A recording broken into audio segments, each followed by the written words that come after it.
Welcome friends in the lecture of advance analysis 2 semester 4 paper number 2 और second year जितने भी बच्चे हैं उनके लिए तो इम्पोर्टेंट ही है। अब बेसिकली हम लोगों ने आपका यूनिट 4 स्टार्ट कर दिया है। मैट्रिक स्पेस का पहला लेक्चर तो आ चुका है, डेफिनेशन लोगों ने देख लिया है, ठीक है। एग्जांपल्स करने बाकी हैं, then open and close balls, interior exterior and boundary points है, लिमिट पॉइंट है, ओपन एंड क्लोज सेट है, लिमिट ऑफ अ सीक्वेंस है, ठीक है, मैट्रिक स्पेस में, और कॉची सीक्वेंसेस है। ये सब की बातें हम बाद में करते रहेंगे धीरे धीरे करके। अभी हम आते हैं यूनिट नंबर 1 पे। अगर आप यूनिट 1 को देखें तो इसमें जो टॉपिक्स हैं वो है term by term integration and differentiation of an infinite series of function, ठीक है। तो आपके पास एक इनफाइनाइट सीरीज होगी फंक्शन की, हमें उसका समझना है term by term integration and differentiation, ठीक। फिर सेकंड है function defined by infinite series. Function जो है इनफाइनाइट सीरीज में जो डिफाइंड है वो है, और कुछ इंपॉर्टेंट फंक्शन की बात करेंगे जैसे साइन फंक्शन हो गया, कोसाइन फंक्शन हो गया, एक्सपोनेंशियल हो गया, लॉगरिथमिक। तो इन्हीं 4 फंक्शन के बारे में बात करेंगे। तो जब आप वो ये वाला टॉपिक पढ़ोगे, ठीक है, अपर वाला, तब आपको ये समझ में आ जाएगा। तो एक नया टॉपिक आता है पावर सीरीज। पावर सीरीज में हमें पढ़ना है उसकी डेफिनेशन। पावर सीरीज में 2 इंपॉर्टेंट टॉपिक होते हैं, इंटरवल ऑफ अ कन्वर्जेंस और रेडियस ऑफ अ कन्वर्जेंस। तो इन दोनों टॉपिक को भी हम पढ़ेंगे। फिर यहाँ पे कुछ इंपॉर्टेंट थ्योरम है जैसे एबेल्स की लिमिट थ्योरम है और यूनिफॉर्म कन्वर्जेंस है पावर सीरीज का। तो ये सभी हम देखेंगे। तो बेसिकली आपका जो ये सेमेस्टर 4 है, यहाँ का जो सिलेबस अगर आप देख सकते हो तो यहाँ से स्टार्ट है, ठीक है। डायरेक्ट आपका स्टार्ट है इनफाइनाइट सीरीज ऑफ फंक्शन का टर्म बाय टर्म इंटीग्रेशन और टर्म बाय टर्म डिफरेंशिएशन, ठीक है, डायरेक्ट यहाँ शुरू है। तो और उसके बाद आप सेकेंड यूनिट पे देखेंगे तो यहाँ पे इनफाइनाइट सीरीज का कन्वर्जेंस दिखा रखा है, इसमें एबल टेस्ट है, डिरिचलेट टेस्ट है, अल्टरनेटिंग सीरीज है। मतलब ये जो पूरा यहाँ पे जो सिलेबस है वो सीरीज पे है, ठीक। ये जो पूरी सिलेबस है वो सीरीज पे है, ये भी सीरीज पे ही है, ठीक है। मतलब आपका जो सिलेबस है पेपर 2 में वो बेसिकली कहाँ पर है, इनफाइनाइट सीरीज पे बेस्ड है, ठीक है, इनफाइनाइट सीरीज पे बेस्ड है। लेकिन अब इन सबको पढ़ने से पहले आपको बेसिक पूरी पता होना चाहिए। जैसे बेसिक आपने जो, अगर हम पिछले सेमेस्टर का सिलेबस खोलें तो लेट मी चेक। हाँ, आपको बेसिक पता होना चाहिए। बेसिक इन द सेंस आपको, जैसे यहाँ पे यूनिट 1 में क्या रखा है, रीमान इंटीग्रेशन वगैरह है, तो ये सब इतना इंपॉर्टेंट नहीं है हमारे लिए भी, ठीक है। यूनिट 2 में भी इतना अभी हमारे लिए इंपॉर्टेंट नहीं है, ठीक है, हमारे सेमेस्टर के हिसाब से। और यूनिट 3 जो इंटीग्रेशन है इसको छोड़ दीजिए। आपको ये सारी चीज़ें पता होनी चाहिए। सबसे पहले तो आप ये देख लो, जो आपने सेमेस्टर 3 में पढ़ रखा है पेपर नंबर 2 में, वो आपको ये पता होना चाहिए। क्या पॉइंट वाइज कन्वर्जेंस क्या होता है सीक्वेंस सीरीज का, यूनिफॉर्म कन्वर्जेंस क्या होता है, उसकी नेसेसरी और सफिशिएंट कंडीशन क्या होती है, वास्टास एम टेस्ट क्या होता है, म्यू टेस्ट क्या होता है, एम एन टेस्ट क्या होता है, यहाँ पे मेंशन नहीं है बट होते हैं, ठीक है, पढ़ाया गया होगा।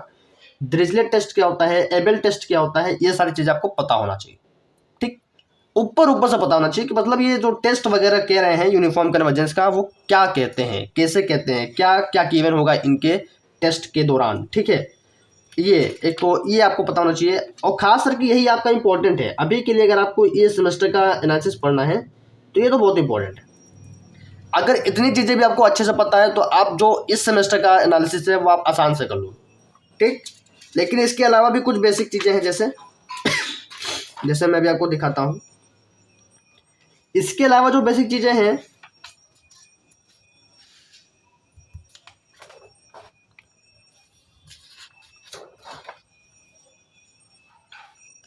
इसके अलावा जो आपको समझ में आना चाहिए वो ये, अभी देखिए बेसिक है, ये सेमेस्टर 1 का टॉपिक है। अगर आप देखो तो सेमेस्टर 1 के टॉपिक में ये मेंशन है, तो ये सेमेस्टर 1 के पेपर में मेंशन है, जिसमें टॉपिक है आपके पास यूनिट 3 का रियल सीक्वेंसेस।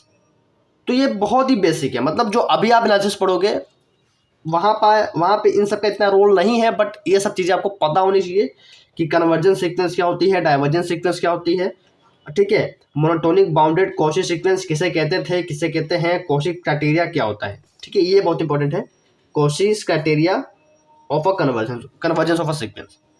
लेकिन ये इंपॉर्टेंट है जरूर, Cauchy criteria of convergence of sequence. लेकिन आपके यूनिट के हिसाब से आपको क्या पढ़ना है, Cauchy criteria for uniform convergence, ठीक है। तो आपको यूनिफॉर्म कन्वर्जेंस का पढ़ना है, ठीक है। यूनिफॉर्म कन्वर्जेंस एक अलग चीज़ है और यहाँ पे जो दिया है वो एक अलग चीज़ है। इसके बाद और बेसिकली आपको पता ही है कि जो आपके सिलेबस में है वो सीरीज का है, इनफाइनाइट सीरीज का है। तो इनफाइनाइट सीरीज में तो बहुत सारी चीज़ें दे रखी हैं, जैसे डिफिनेशन क्या होती है, कन्वर्जेंस क्या होता है, ठीक है, कॉची जनरल प्रिंसिपल क्या होता है, टेस्ट ऑफ कन्वर्जेंस क्या होता है, ठीक है। यहाँ पे बहुत सारे टेस्ट दे रखे हैं, कंपेरिजन टेस्ट दे रखा है, D test, Alembert ratio test, root test, ठीक है, रेबीज टेस्ट। ये सब देखो अभी इंपॉर्टेंट नहीं है, ठीक है। मैं आपको बता रहा हूँ, जो अभी मैंने आपको सिलेबस दिखाया है सेमेस्टर 4 का सेकेंड ईयर का, उसमें इन सब का इतना रोल नहीं है, ठीक है। कहीं पूछा जाएगा तो मैं आपको बताऊंगा कि हाँ आपको ये वाला टेस्ट यूज़ करना है, अदरवाइज ये अभी हमारे लिए इंपॉर्टेंट नहीं है। तो कभी अभी आप ये टेंशन मत लो कि ये सब नहीं आता है तो हम नहीं कर पाएंगे, ठीक है। अभी बस आपको ये माइंड में रखना है कि आपको ये जरूर आना चाहिए, क्या, unit number 4 of semester 3, semester 3 paper number 2, जो कि एडवांस एनालिसिस स्टार्ट हुई थी, जहाँ पे आपने रिमान इंटीग्रेशन पढ़ा था, इंटीग्रेशन पढ़ा था, डबल इंटीग्रेशन, ट्रिपल इंटीग्रेशन पढ़ा था। वहीं पे आपका एक चौथा टॉपिक भी था, चौथा यूनिट भी था, जिसमें आपने पॉइंट वाइज यूनिफॉर्म कन्वर्जेंस और यूनिफॉर्म, ठीक है, point wise uniform convergence sequence series of function पढ़ा था। और वहाँ पे आपने बहुत ढेर सारे टेस्ट देखे थे जो आपके सिलेबस में आपने रखे। अभी के लिए ये बहुत इंपॉर्टेंट है, दिस इज वेरी इंपॉर्टेंट, ठीक है। अभी आपको अगर मान लीजिए आपको ये सब समझ में नहीं आ रहा है तो आप ये तो पहले रट लो, ठीक है। आपको ये बिल्कुल भी रटा होना चाहिए कि ये सारे थ्योरम्स क्या कहते हैं, ये सारे टेस्ट क्या कहते हैं, ये आपको बिल्कुल भी रटा होना चाहिए, ठीक है। अगर आपका ये थोड़ा बहुत रटा भी होगा, आप मतलब आपके माइंड में है कि ये सारे टेस्ट क्या कहते हैं एक्चुअली, कैसे यूज होते हैं एक्चुअली, ठीक है। इन सब में जो थ्योरम्स थे वो किस तरीके से कहाँ पे काम आएंगी, ठीक है। अगर ये सब आपको माइंड में है तो आपकी जो ये वाली एनालिसिस है, कहाँ गया, सेमेस्टर 4 की जो एनालिसिस है, खास करके यूनिट नंबर 1, वो बहुत आसानी से हो जाएगी। पूरे यूनिट 1 में आपकी जो है सेमेस्टर 3 की एनालिसिस यूज हुई है, पूरे यूनिट 1 में, ठीक है। पूरे इस यूनिट 1 में सेमेस्टर 3 की एनालिसिस यूज हुई, सेमेस्टर 3 एनालिसिस वो भी यूनिट नंबर 4, सेमेस्टर 3 एनालिसिस वो भी यूनिट नंबर 4, ठीक है। लेकिन फिर भी हम यहाँ पे आपको डायरेक्ट नहीं पढ़ाएंगे, ठीक है। अब मैं direct term by term integration और डिफरेंशिएशन स्टार्ट नहीं करवाऊंगा। एक काम करते हैं, आपका पुराना जो भी आपने पढ़ रखा है या भूल गए होंगे उसको रिवाइज करवाते हैं। रिवाइज इन द सेंस हम अच्छे से पढ़ते हैं कि सीक्वेंस क्या होता है, सीक्वेंस की जो बेसिक बेसिक थ्योरम्स हैं, जो बेसिक बेसिक रिजल्ट्स हैं, उसको मैं यहाँ पे आपको लिखवा देता हूँ। आप उसको बाकायदा लिख लीजिए, और जब भी मतलब इस यूनिट में, इस पूरे पेपर में, इस पूरे सेमेस्टर में जहाँ पे भी उसका यूज आएगा तो हम आपको बताएंगे कि हाँ ये वाली थ्योरम, ये वाला रिजल्ट यूज़ हो रहा है, ठीक है। हम आपको बताएंगे कि हाँ यहाँ पे ये वाला थ्योरम, ये वाला रिजल्ट यूज़ हो रहा है, जाके चेक कर लीजिए, ठीक है। वही यहाँ पे लगेगा और उसी से ये वाला आंसर हमारा आ जाएगा, ये एक हो सकता है। तो हम पुराना ये जो पिछले सेमेस्टर का भी था उसको भी हम यहाँ पे रिवाइज करवाएंगे, ठीक है। क्योंकि पिछला सेमेस्टर तो हमारे लिए इंपॉर्टेंट है, क्योंकि वहाँ का ही ज़्यादातर यूज़ है। तो पिछले सेमेस्टर का तो खास कर लिखवाएंगे, लेकिन इससे पहले हमें सीक्वेंसेस, अगर आपको जिसको भी सीक्वेंस नहीं आता है, जो भी हमारे इस बैच में है जिसको सीक्वेंस नहीं आता है, उसके लिए भी ये थोड़ा सा वीडियो हम बना लेते हैं ताकि आपको सीक्वेंस आना स्टार्ट हो जाए। So let's start with sequence. तो पहले हम आपको बताते हैं कि सीक्वेंसेस होते क्या है रियल एनालिसिस में, ठीक है।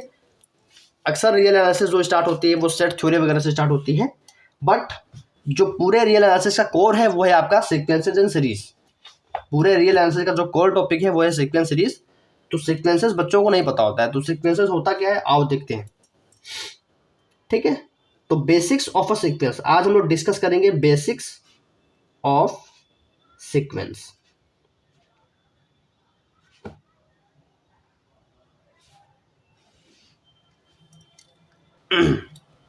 Okay, so what is sequence. तो पहला सवाल तो यही आएगा कि सीक्वेंस होता क्या है, तो note down, sequence is nothing but it is a function. अगर हम इसको सिंपल भाषा में लिखें तो ये एक तरीके का फंक्शन होता है, ठीक, ये एक तरीके का फंक्शन होता है from natural number to R, from natural number to R, ठीक। नेचुरल नंबर से रियल नंबर में जो एक फंक्शन यहाँ पे हम डिफाइन कर रहे हैं उसी को हम यहाँ पे सीक्वेंस का नाम दे रहे हैं। क्लियर हो गया। तो it is a function from natural number to R, I think it is, आपको यहाँ पे दिख रहा होगा। So it is a function from natural number to R, मतलब ये एक तरीके का इस टाइप का फंक्शन है जो नेचुरल नंबर से आर में यहाँ पे इस तरीके से यहाँ पे डिफाइन हो, ठीक। जहाँ पे इस सीक्वेंस का जो डोमेन है वो क्या है, नेचुरल नंबर है, और कोडोमेन क्या है, वो है रियल नंबर है, ठीक है। कोडोमेन आपका रियल नंबर है और डोमेन आपका क्या है, नेचुरल नंबर है। जैसे अगर हम एक सीक्वेंस डिफाइन करें, वैसे इसका नोटेशन क्या होता है, सीक्वेंस को हम किस तरीके से डिनोट करते हैं, या नोटेशन इसका क्या होता है। अब या तो आप इसको इस तरीके से डिनोट करिए एन, ठीक है, ऐसा ब्रैकेट लगाते हैं और अंदर एन लिखते हैं, या आप इस तरीके से डिनोट कर सकते हैं एफ एन, ठीक है। तो ये इसकी डोनेशन है, ये इसके नोटेशन है। एग्जाम्पल के पॉइंट ऑफ व्यू से देखें तो पहला एग्जाम्पल हम लिखते हैं यहाँ पे, मान लीजिए एक हमने an सीक्वेंस ली, ठीक, 1/n, एक हमने an सीक्वेंस ली 1/n, ठीक है, एक हमने an सीक्वेंस ली 1/n, ठीक। यहाँ पे जो n है वो कहाँ से आएगा, नेचुरल नंबर से आएगा, ठीक है, क्योंकि डोमेन क्या है हमारे लिए, नेचुरल नंबर है, तो यहाँ से जो n है वो नेचुरल नंबर से आएगा। दूसरी चीज, अगर मैं अब n की वैल्यू चूंकि नेचुरल नंबर से आ रहा है, तो नेचुरल नंबर कहाँ से स्टार्ट होता है, 1 से स्टार्ट होता है, अप टू इनफाइनाइट जाता है। तो अगर मैं n की वैल्यू यहाँ पे 1 लूँ तो हमें a1 मिल जाएगा, ठीक है, हमें क्या मिल जाएगा, a1 मिल जाएगा, और a1 क्या होगा, 1/1 which is equal to 1। n की वैल्यू 2 ले तो हमें a2 मिल जाएगा 1/2 विच इज इक्वल टू 1/2, ठीक। n इज इक्वल टू 3 रखे तो हमें a3 मिल जाएगा which is 1/3, up to so on, ठीक। इस तरीके से, क्योंकि n हमारे पास क्या है, नेचुरल नंबर है, तो नेचुरल नंबर की तो बहुत सारी वैल्यूज होती हैं, 1 से स्टार्ट हो जाती हैं और फिर अप टू इनफाइनाइट जाती है, तो हम बहुत सारी वैल्यूज यहाँ पे ले सकते हैं। तो ये ऐसे चलता जाएगा, इसमें कोई बहुत बड़ी बात नहीं है। तो ये जो, अगर जैसे हमने n की वैल्यू 1 रखी तो हमें इस सीक्वेंस की 1/nth सीक्वेंस की या an सीक्वेंस की क्या मिली, फर्स्ट टर्म मिली, तो इसको बोलते हैं हम लोग फर्स्ट टर्म, ठीक, इसको बोलते हैं हम लोग फर्स्ट टर्म। n बराबर 2 रखने पे हमें सेकेंड टर्म मिलती है सीक्वेंस की, तो second term of sequence an, this is third sequence, sorry third term of sequence, this is third term of sequence. बहुत आराम से हम लोग चलेंगे ताकि आपको सारी चीज़ें यहाँ पे समझ में आ जाए, ठीक है। तो ये काफ़ी लंबा लेक्चर हो सकता है, बट हम लोग अच्छे से पढ़ेंगे यहाँ पे। अगर हम n की वैल्यू n ही ले लें सॉरी, अगर हम n की वैल्यू n ही ले लें, यानी an की वैल्यू आ जाएगी 1/n, इसे बोलते हैं nth टर्म, ठीक है, इसे बोलते हैं nth टर्म। इस तरीके से हम लोग n+1 टर्म भी बना सकते हैं, ठीक है। अगर n की वैल्यू n+1 ले लें तो हमें an+1 मिल जाएगा which is 1/n+1, this is n+1th term, ठीक, दिस इज n+1th टर्म। तो इस तरीके से सीक्वेंस में जो टर्म्स हैं वो बढ़ती जाएंगे, इस तरीके से जो सीक्वेंस में टर्म्स हैं वो बढ़ती जाएंगी। तो an सीक्वेंस आपकी 1/n टाइप की होती है, ये हमने एक एग्जांपल लिया है, this is the general term of sequence, ठीक है। तो ये तो हो गया सीक्वेंस की बात। ऐसे तो बहुत सारे एग्जांपल हो सकते हैं, समझ रहे हो। तो अगर हमें इसकी सीक्वेंस बनानी है an is equal to 1/n, अगर मैं आपको दिखाना चाहूँ कि ये सीक्वेंस कैसे दिखेगी, तो ये कुछ इस तरीके से दिखेगी, an is equal to 1/n sequence या 1/n सीक्वेंस किस तरीके से दिखेगी, ये इस तरीके से दिखेगी, 1, 1/2, 1/3, 1/4, dot dot dot 1/n, dot dot dot, जो कि चलती जाएगी। तो अब आप देखो ये सीक्वेंस है, इसे कहते हैं सीक्वेंस, ठीक है। सीक्वेंस कुछ इस तरीके से यहाँ पे दिखती है, this is first term, this is second term जो ऊपर बताया मैंने, this is third term, this is fourth term, this is nth term, ठीक। आगे भी आप बना सकते हो, आपकी मर्जी है, क्योंकि n तो नेचुरल नंबर है, तो आप कुछ भी रखोगे तो आपको डिफरेंट डिफरेंट टर्म्स मिलती जाएंगी। सॉरी, अगर आप देखो तो हमें टर्म्स मिलती ही जा रही हैं, हमें इस सीक्वेंस के टर्म्स या कोई भी an सीक्वेंस के टर्म्स जो है, आप कोई भी सीक्वेंस ले लो, मैंने यहाँ पे 1/n टाइप की सीक्वेंस ली है, आप किसी भी टाइप की सीक्वेंस लो, तो अगर आप देखो तो सीक्वेंस में जो टर्म्स हैं वो बनती ही जा रही हैं, वो हम पे डिपेंड कर रही हैं कि हम n की क्या वैल्यू लें कि हमें उस सीक्वेंस की टर्म मिल जाए। तो हमने फर्स्ट टर्म बनाई, सेकंड टर्म बनाए, थर्ड टर्म बनाए, फोर्थ टर्म बनाए, nth टर्म बनाई, आप nth टर्म से आगे की भी टर्म बना सकते हो। तो आपको साफ दिख रहा है कि जो सीक्वेंस की टर्म्स हैं, टर्म्स ऑफ अ सीक्वेंस, वो इनफाइनाइट है, terms of a sequence is infinite, terms of a sequence is infinite. एक चीज आपको यहाँ पर नोट करनी है कि जो सीक्वेंस में टर्म्स होंगी वो क्या होंगी, इनफाइनाइट होंगी, जो सीक्वेंस में टर्म्स होंगी वो क्या होंगी, इनफाइनाइट होंगी। क्लियर हो गया, ठीक है। तो इतनी चीजें अभी हमने यहाँ पे आपको बताया है, this is the introduction of sequence. इस तरीके से आपको सीक्वेंस पहचानना है। वैसे बहुत सारे एग्जाम्पल हो सकते हैं, मैं आपको एक और एग्जाम्पल यहाँ पे दिखाता हूँ। अभी तो मैंने 1/n टाइप की सीक्वेंस ली है, मैंने एक सीक्वेंस ली an which is equal to simply n, मैंने n की सीक्वेंस ली, ठीक। और n आपका कहाँ से आएगा, हम बार बार बता रहे हैं, n आपका नेचुरल नंबर से आएगा। तो अब आप यहाँ पे इसकी भी टर्म बना सकते हो, कैसे, अगर मैं n की वैल्यू 1 लूँगा तो 1 मिलेगा, n की वैल्यू 2 रखा तो 2 मिल जाएगा, सेकेंड टर्म मिल जाएगी, ऐसे ही थर्ड टर्म मिल जाएगी, ऐसे ही फोर्थ टर्म, ऐसे ही फिफ्थ टर्म, ऐसे ही कर करके हम लोग nth टर्म तक चले जाएंगे, एंड सो ऑन। समझ गए? तो आप सीक्वेंस बना लोगे, ठीक है। अगर मैं आपको कोई भी यहाँ पे सीक्वेंस बना के दूं जनरल, तो आप उस सीक्वेंस के टर्म्स यहाँ पे ऐसे बना सकते हैं। लेट्स सपोज एक हम लोग और एग्जांपल लेते हैं, an इज इक्वल टू, एक और सीक्वेंस लेते हैं sorry, which is n upon 1 plus n, which is n upon n plus 1। तो an की वैल्यू अगर n नेचुरल नंबर से आ रहा है, तो n अगर आपका नेचुरल नंबर से आ रहा है, तो अगर मैं n की जैसे ही वैल्यू 1 रखूंगा तो मुझे इस सीक्वेंस की पहली टर्म मिल जाएगी। तो 1 यहाँ पे ऊपर आएगा और यहाँ पे 1 आएगा, 1 प्लस 1 2 हो जाएगा, यानी 1 अपॉन 2 फर्स्ट टर्म होगी। फिर ऐसे ही 2 अपॉन 3 सेकेंड टर्म होगी,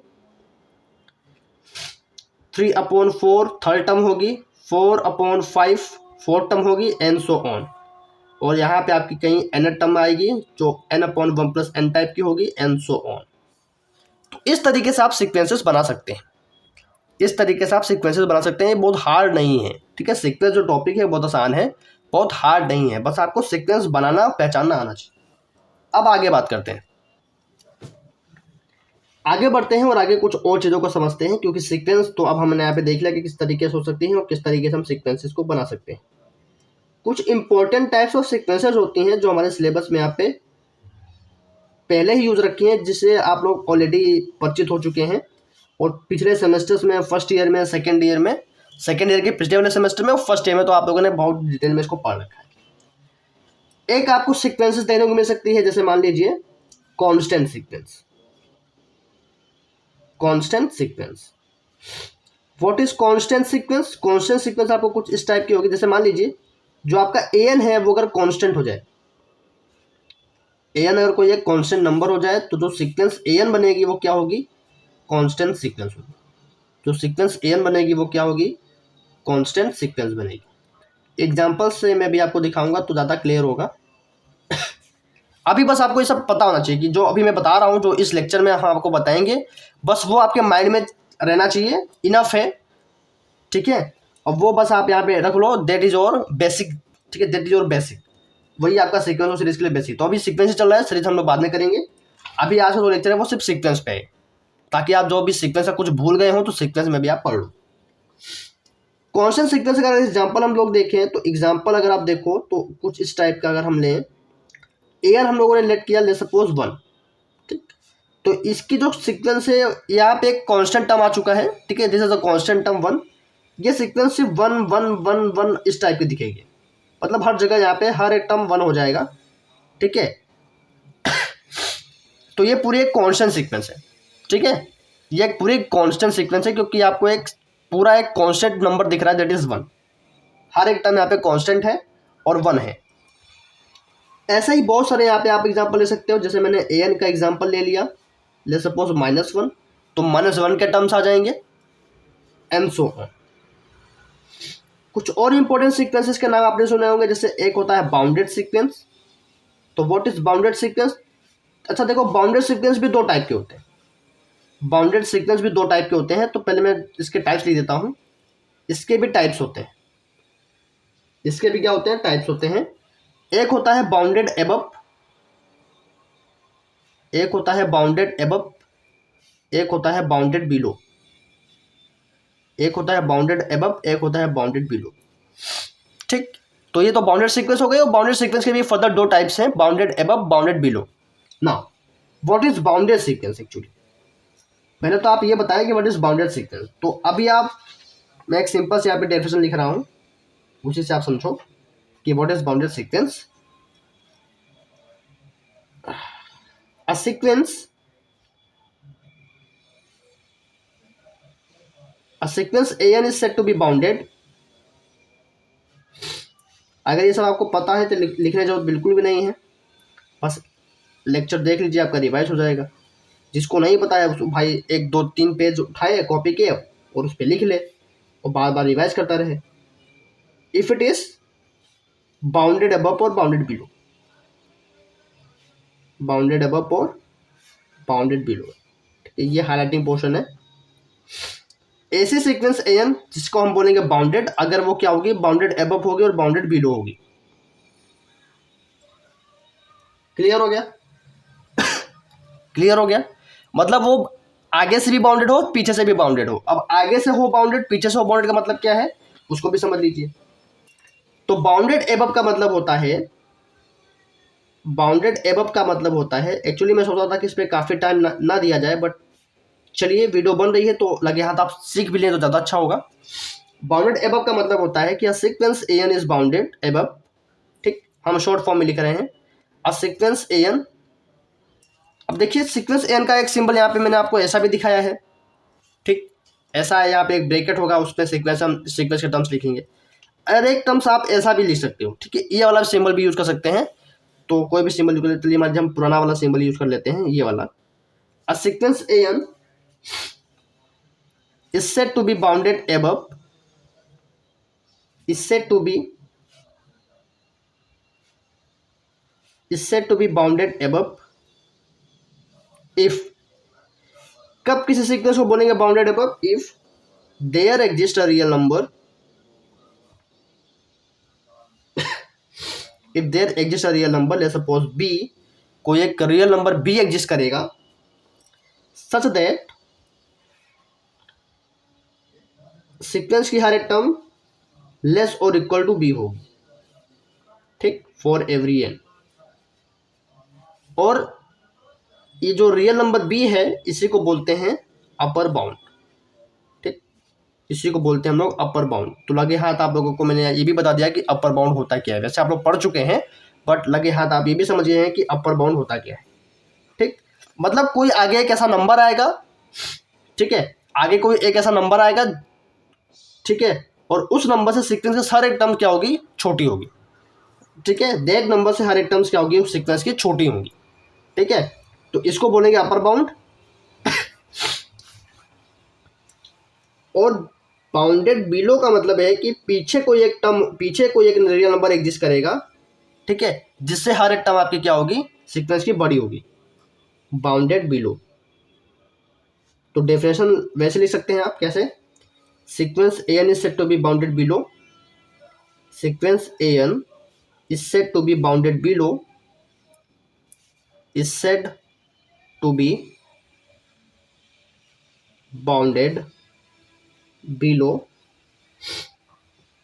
if there exists a real number, if there exists a real number, let's suppose k, such that sequence की हर टर्म्स उस रियल नंबर से बड़ी होंगी, बड़ी या बराबर भी हो सकती हैं, बड़ी होंगी, उसको बोले थे अपर बाउंड, तो इसको क्या बोलेंगे? Lower bound.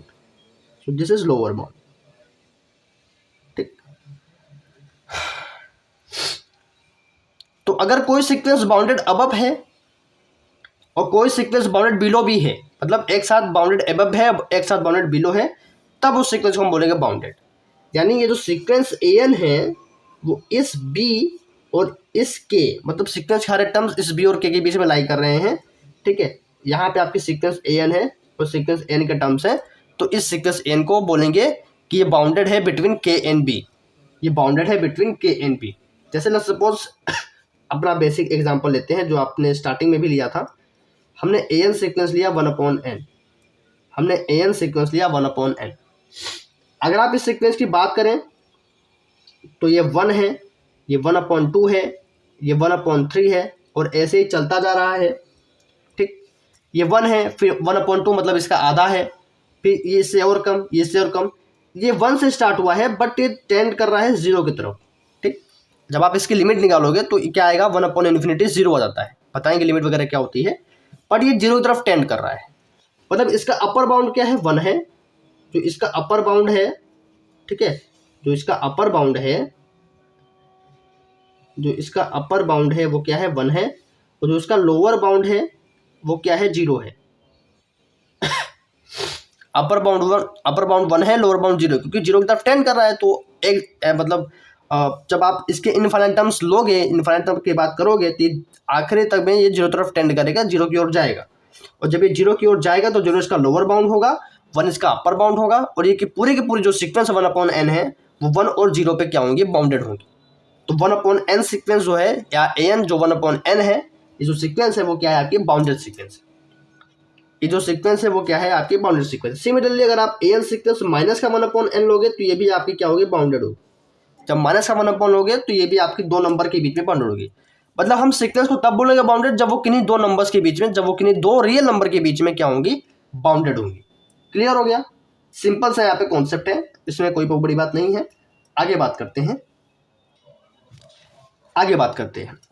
आगे इसमें एक बेहतरीन यहाँ पे एक और टॉपिक आता है सीक्वेंसेस के। अब सीक्वेंस की टाइप्स ही चल रही हैं, तो पहला टाइप था कांस्टेंट सीक्वेंस, फिर मैंने पढ़ा बाउंडेड सीक्वेंस। थर्ड टाइप है मोनोटोनिकली सीक्वेंसेस या मोनोटोन सीक्वेंसेस। ठीक, थर्ड टाइप में आप लिख सकते हैं monotone sequence. What? Monotone sequences. What is monotone sequences? Monotone sequences भी अगेन दो टाइप्स की होती हैं। पहला आप देखने को यहाँ पे मिलेगा monotonically increasing sequences. Monotonically increasing sequences. Actually तबीयत बहुत ख़राब है, खांसी आ रही है और इसलिए हम वीडियो रिकॉर्ड नहीं कर पा रहे थे। वो पिछले कुछ टाइम से क्लासेस नहीं आ रही थी, दैट्स द रीज़न। अब जब भाई तबीयत ख़राब हो जाएगी तो कैसे हम बना पाएंगे, कैसे हम पढ़ा पाएंगे? तो यही रीज़न होता है, वरना तो वीडियो तो हम रोज़ चाह ही रहे हैं किया है। तो मोनोटोन सीक्वेंस में आपका जो पहला है वो है मोनोटोनिकली इंक्रीजिंग सीक्वेंस। इसको बहुत आसानी से समझा जा सकता है। जैसे मान लीजिए अगर आपके पास एन सीक्वेंस है, ठीक है, एन सीक्वेंस है, एन सीक्वेंस हमने लिया, तो इसकी टर्म्स क्या होंगी, A1 A2 A3 टाइप के टर्म्स होंगी, ऐसे चलती जाएंगी। अगर A1 लेस और इक्वल टू A2 हो, लेस और इक्वल टू A3 हो, लेस और equal to dot dot dot less और इक्वल टू AN हो, और ऐसे फर्दर चलता जाए। मतलब आने वाली हर एक टर्म सीक्वेंस की पिछले वाले टर्म से बड़ी हो।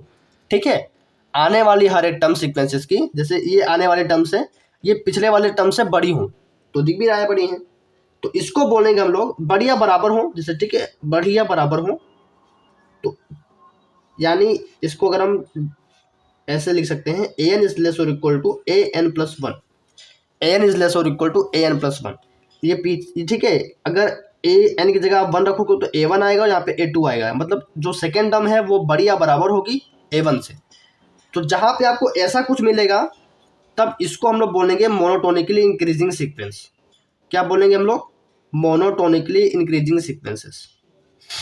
Monotonically increasing sequence. ध्यान से सुनिएगा हम क्या बोल रहे हैं। इसको बोलेंगे मोनोटोनिकली इंक्रीज, क्योंकि इंक्रीज कर रही है हर एक टर्म, यहाँ पे सीक्वेंस इंक्रीज कर रही है, तो इसको बोलेंगे मोनोटोनिकली इंक्रीजिंग सीक्वेंसेस। और अगर हम इसका ग्राफिकली अगर मैं आपको दिखाना चाहूँ तो ये कैसा दिखेगा, मान लीजिए कुछ इस तरीके से दिख रहा है। यहाँ पे आ रहा है, मान लो A1 टर्म आ रहा है और A2 मान लीजिए इसके बराबर, क्योंकि बराबर वाली कंडीशन भी है, लेस और इक्वल टू है, और मान लीजिए A2 इसके बराबर ही हो गया, लेकिन जो A3 आया वो यहाँ पे आया, यानी A3 A2 से बड़ा आया। फिर A4 आया, A4 A3 A2 सभी से बड़ा है, फिर A5 इसके बराबर हो गया, फिर A6, ऐसा कुछ है।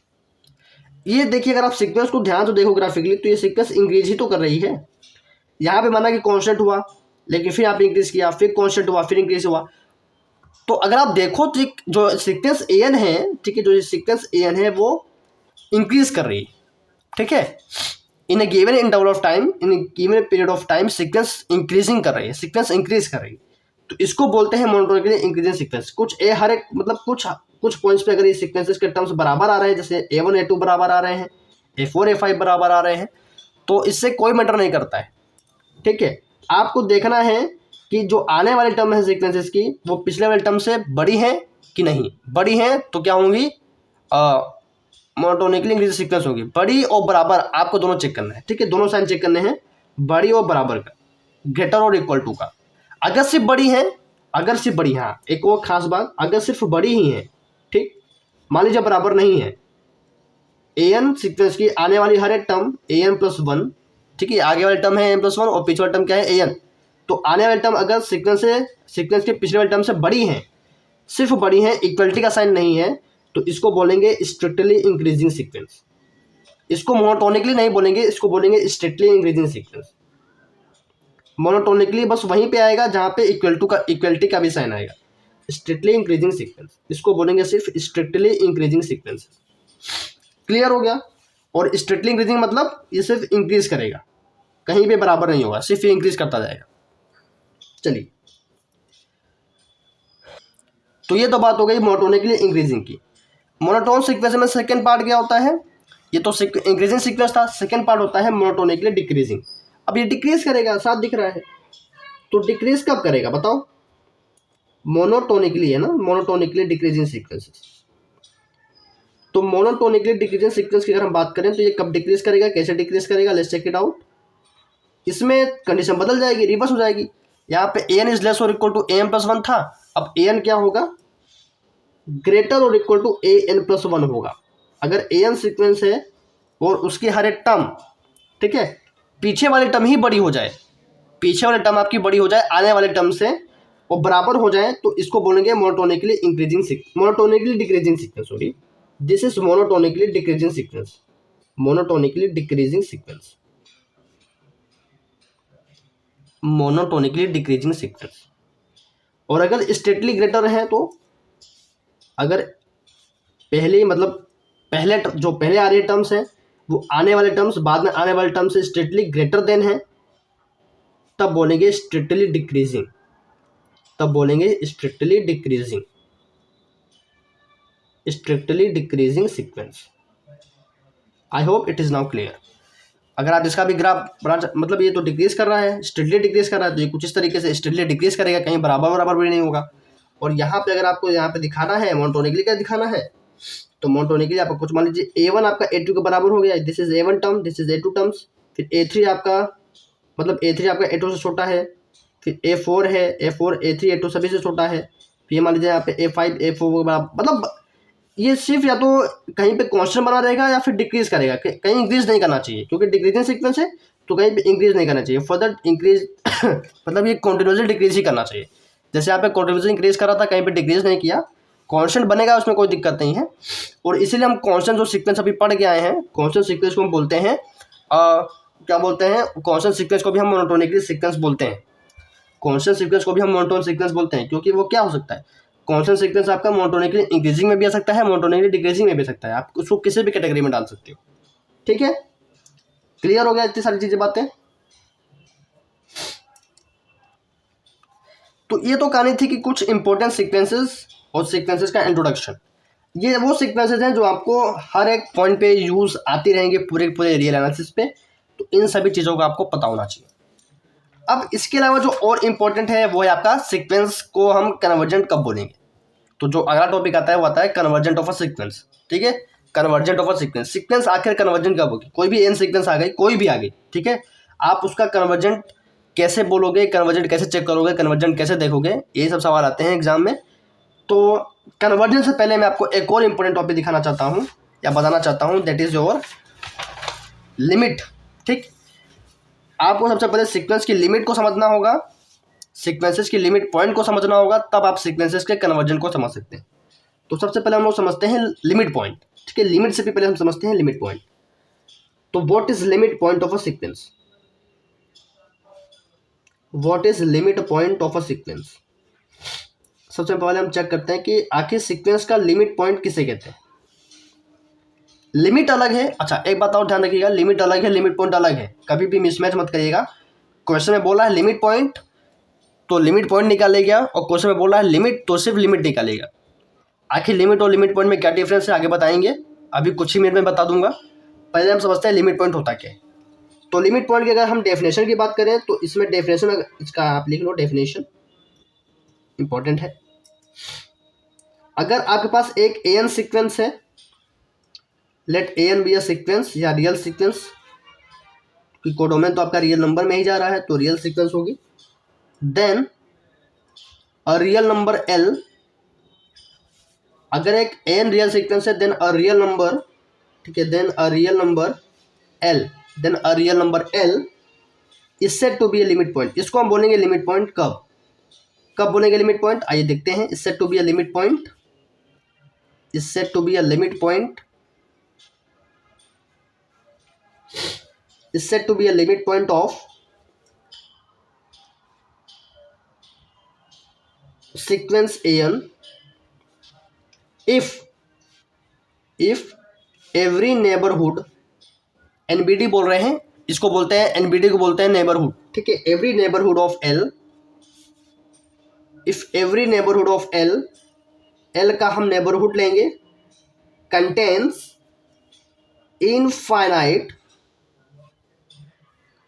sorry, contains infinite many terms, infinitely many terms बोल सकते हैं, infinitely many terms of a sequence A N, ठीक, of a sequence A N. तो लिमिट पॉइंट की डिफिनेशन क्या है? Let N be a real sequences then a real number L is said to be a limit point. L एक real number है, उसको बोलेंगे limit point उस sequence का। इफ कब बोलेंगे? If every neighbourhood of L, L के हर एक नेबरहुड में उस सीक्वेंस के इनफाइनाइटली मेनी टर्म्स आने चाहिए। एल के हर एक नेबरहुड में उस सीक्वेंसेस के क्या आने चाहिए? इनफाइनाइटली मेनी टर्म्स आने चाहिए एल के नेबरहुड में, ठीक है। तो एल तब एल हमारा क्या होगा? लिमिट पॉइंट होगा, ठीक है। या मैथमेटिकली अगर आप इसको लिखना चाहते हैं तो आप इसको इस तरीके से लिखते हो कि for any epsilon greater than 0, for any. अच्छा, एक और चीज़, यहाँ पे हम जो जो पढ़ रहे हैं हम उनका प्रूफ नहीं पढ़ेंगे, ठीक है। इसका भी प्रूफ हो सकता है, ठीक है, इसका भी प्रूफ हो सकता है, बट हम यहाँ पे प्रूफ नहीं पढ़ रहे।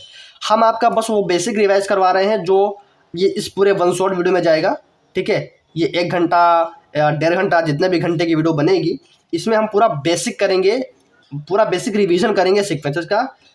इंपॉर्टेंट थ्योरम देखेंगे, इंपॉर्टेंट रिजल्ट्स देखेंगे, बस इंपॉर्टेंट डेफिनेशन देखेंगे, बस नथिंग एल्स, ठीक है। हमें और कुछ एक्स्ट्रा करने की जरूरत नहीं है। प्रूफ्स वगैरह आप लोग कर चुके हो, पिछला अगर आपके पास सेमेस्टर के पिछले ईयर के नोट्स हैं तो वहाँ पे जाके प्रूफ देखिए, क्योंकि प्रूफ ज़रूरी इसलिए नहीं है क्योंकि आपका जो सिलेबस है वो यहाँ से शुरू नहीं होता है। आपका syllabus term by term differentiation integration से शुरू है, वो भी इनफाइनाइट सीरीज़ का। ये मैं इसलिए पढ़ा रहा हूँ ताकि आपका अगर कुछ रिवाइज नहीं हुआ है, आपको भूल गए हो कि लिमिट पॉइंट किसे कहते हैं, लिमिट किसे कहते हैं, सीक्वेंस किसे कहते हैं, मोनोटोनिकली सीक्वेंस क्या होता है, कन्वर्जेंट ऑफ अ सीक्वेंस क्या होता है, कोशी सीक्वेंस क्या होता है, कोशी क्राइटेरिया क्या होता है, ये सब भूल गए हैं। तो इसके लिए हम आप यहाँ पर रिवाइज करवा रहे हैं, ठीक। और जिसको आता है तो वो तो ये वीडियो स्किप ही कर दे, ठीक है। आने वाले वीडियो का इंतजार करें। For any epsilon greater than 0, ठीक है। तो हर एक चीज़ का हम प्रूफ नहीं करवा पाएंगे, अगर हमें लगेगा हाँ इसका प्रूफ करवाना चाहिए तो हम करवाएंगे, बाकी ये वन शॉट है, ठीक है, वन शॉट है। और वन शॉट का मतलब आपको पता ही है, रिवीजन।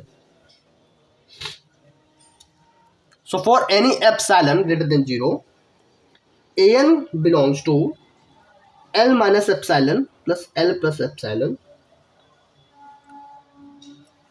ठीक। This is neighbourhood. एल का नेबरहुड अगर आपको लेना है तो L minus epsilon, L plus epsilon ही लोगे, छोटा सा स्मॉल नेबरहुड लोगे। इसको कैसे देखना है? इसको इस तरीके से देखना है, जैसे मान लीजिए एक एग्जांपल, हम बेसिक अपना एग्जांपल लेते हैं।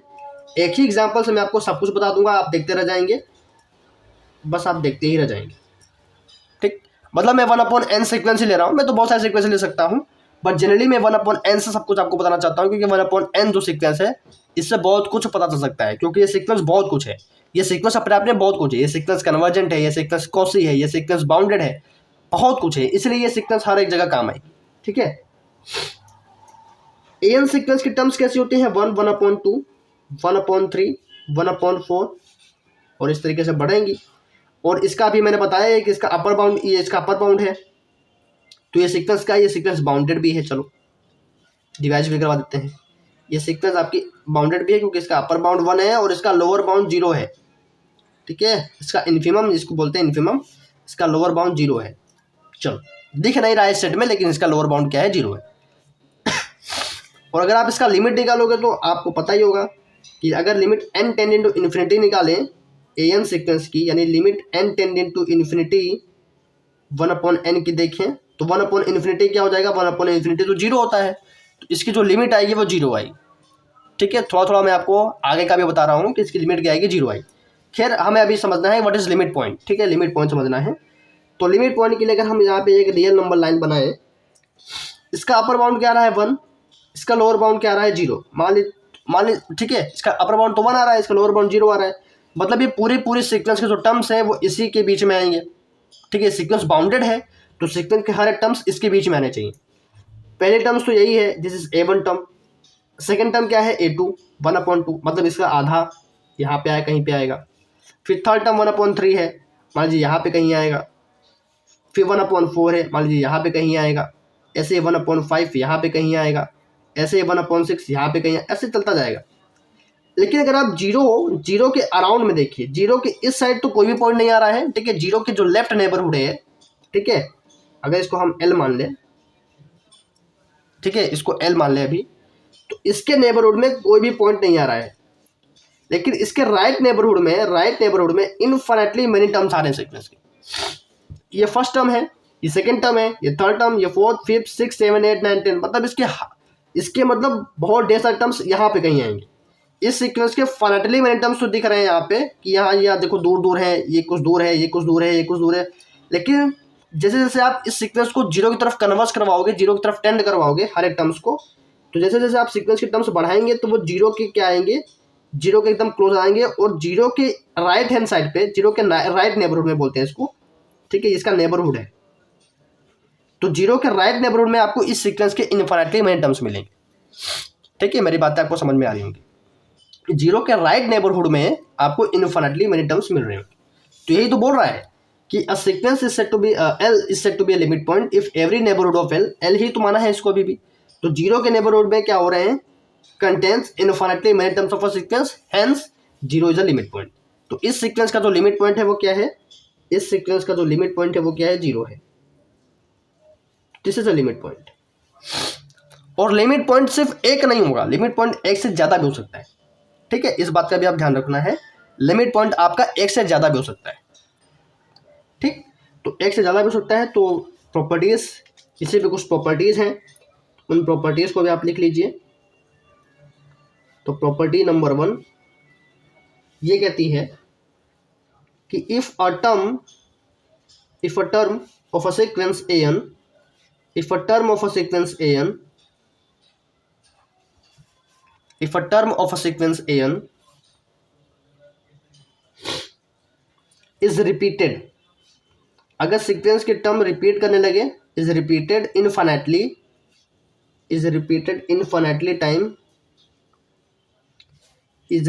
infinitely times, then that, तब उसी टर्म को हम बोल देंगे लिमिट पॉइंट। ये प्रॉपर्टी है। तो आप सीक्वेंस अगर आपके पास दे रखी है और डायरेक्टली दिख रहा है कि हाँ ये वाली जो टर्म है लगातार रिपीट हो रही है, तो आप उसको डायरेक्ट बोल सकते हैं कि हाँ वो उसकी लिमिट पॉइंट हो जाएगी, वो उसकी क्या हो जाएगी, लिमिट पॉइंट हो जाएगी। Then that term is a limit point of n sequence. जैसे एग्जांपल लेते हैं, इसको तो एग्जांपल से समझा देते हैं। एग्जांपल नंबर 1 मैंने लिया, यहाँ पे मैंने एक एन सीक्वेंस ली, और एन सीक्वेंस कुछ इस टाइप के लिए कि 1 आ रहा है, फिर 2 आ रहा है, फिर 1 आ रहा है, फिर 2 आ रहा है, फिर 1 आ रहा है, फिर 2 आ रहा है, फिर 1 आ रहा है, फिर 2 आ रहा है, और ऐसे कर करके इसके सीक्वेंसेस के जो टर्म्स हैं वो आगे बढ़ते जा रहे हैं, और ये सीक्वेंस इनफाइनाइट है। ठीक है, सीक्वेंस में क्या है, इनफाइनाइट टर्म्स है। तो सब पहले बता ही दिया है कि सीक्वेंस के पास क्या होंगे, इनफाइनाइट टर्म्स होंगे। तो अगर आप इसकी पहली टर्म देखो तो a1 1 है, a2 1 है, सॉरी 2 है, a3 1 है, a4 2 है, a5 फिर से 1 है, a6 फिर से 2 है। मतलब दो ही ऐसी टर्म्स हैं जो लगातार रिपीट हो रही है, एक तो 1 है, एक तो 2 है। और प्रॉपर्टी के हिसाब से अगर सीक्वेंस में कोई टर्म इनफाइनाइटली टाइम्स तक रिपीट होगी तो वो जो टर्म्स क्या हो जाएंगी, उसकी उस सीक्वेंस की लिमिट पॉइंट हो जाएंगी। तो इसमें कितनी टर्म्स रिपीट हो रही हैं, 2। Hence limit point of an is या आर 1 and 2। इसके 2 लिमिट पॉइंट हो जाएंगे, 1 and 2। यहाँ पे तो 0 था क्योंकि एक ही इसका लिमिट पॉइंट आ रहा था, इसके 2 हो जाएंगे। क्लियर हो गया, इसके 2 लिमिट पॉइंट हो जाएंगे। अगर आप एक ऐसा एग्जांपल लें, जैसे मान लीजिए an में डिफाइन कर रहा हूँ, या an सीक्वेंस में ले रहा हूँ 1 2 3, फिर से 1, फिर से 2, फिर से 3, फिर से 1, फिर से 2, फिर से 3। तो आप देख रहे हो 3 ऐसे टर्म्स हैं जो लगातार रिपीट हो रहे हैं। तो इसके जो लिमिट पॉइंट क्या हो जाएंगे, इसके लिमिट पॉइंट हो जाएंगे 1 2 और 3। तो आप यहाँ से ये भी देखा, आपने यहाँ से ये भी देखा कि लिमिट पॉइंट 1 भी हो सकता है, लिमिट पॉइंट 2 भी हो सकता है, लिमिट पॉइंट आपके 3 भी हो सकते हैं, जैसे अभी ये लास्ट वाला एग्जाम्पल है। तो लिमिट पॉइंट 1 से ज़्यादा हो सकते हैं, सीक्वेंस के जो लिमिट पॉइंट है वो 1 से ज़्यादा हो सकते हैं। ठीक है, लेकिन अभी मैं एक्स्ट्रा बता रहा हूँ आपको, अभी मैंने लिमिट नहीं पढ़ाया है, मैंने आपको लिमिट पॉइंट पढ़ाया है। मैंने आपको बोला है कि लिमिट और लिमिट पॉइंट में डिफरेंस है। लिमिट पॉइंट 1 से ज़्यादा हो सकते हैं, बट सीक्वेंस की जो लिमिट है वो हमेशा 1 होगी और वो यूनिक होगी। सीक्वेंस की जो लिमिट है वो हमेशा 1 होगी और यूनिक होगी। तो इसकी भी चर्चा भी हम करते हैं। अभी कुछ और इंपॉर्टेंट पॉइंट है, उसको भी आप लिख लो। प्रॉपर्टी नंबर 2, तो लगभग 45 मिनट हो चुके हैं और अभी आप समझ लीजिए कि बहुत कुछ बचा है बताने के लिए, तो बहुत कुछ बचा है। अगर मैं एकदम बेसिक से पढ़ाऊँ प्रूफ के साथ तो मुझे भी 5-6 लेक्चर लग जाएंगे आपको सीक्वेंस पढ़ाने में, बट हम यहाँ पे वन शॉट ले रहे हैं।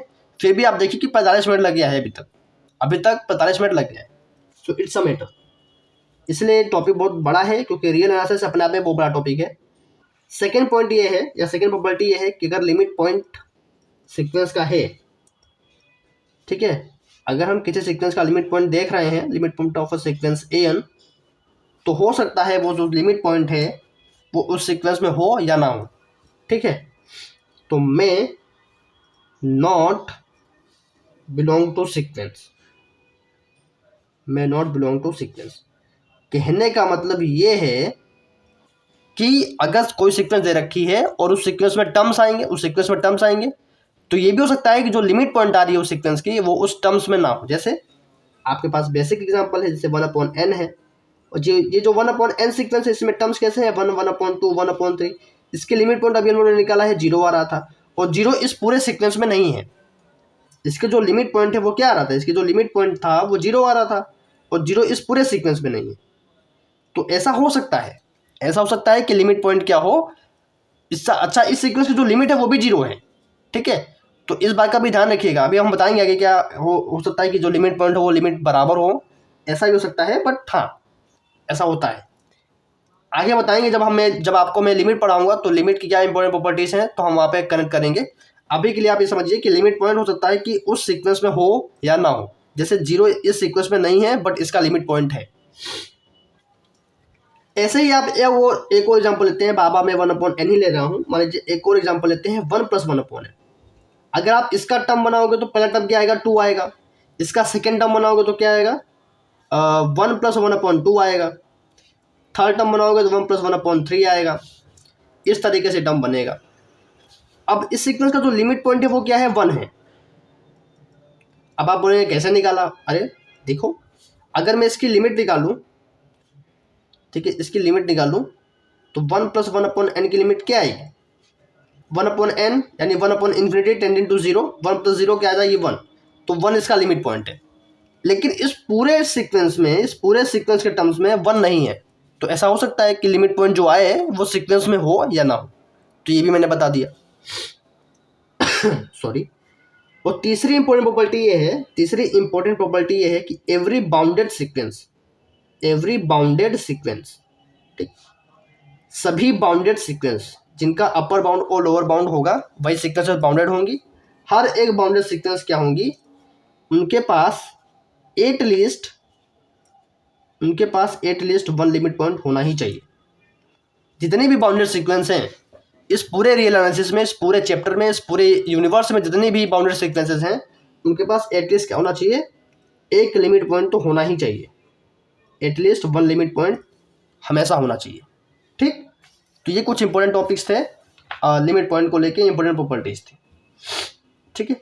अब अगला टॉपिक आता है लिमिट। आखिर क्या लिमिट और लिमिट पॉइंट बराबर हैं, तो उसकी भी चर्चा कर लेते हैं। लिमिट ऑफ अ सीक्वेंस अलग होता है, लिमिट पॉइंट अलग होता है, ये ऑलरेडी मैंने बता दिया है, बट आखिर क्या अंतर है इसको अब हम यहाँ पे समझेंगे। So what is limit of a sequence, तो अगर हम पहले इसकी बेसिक डेफिनेशन लिखवाते हैं कि जो बुक वगैरह में डेफिनेशन लिखी रहती है वो क्या लिखी रहती है कि let an be a sequence, an कोई सीक्वेंस है ऑफ रियल नंबर, ठीक, then a real number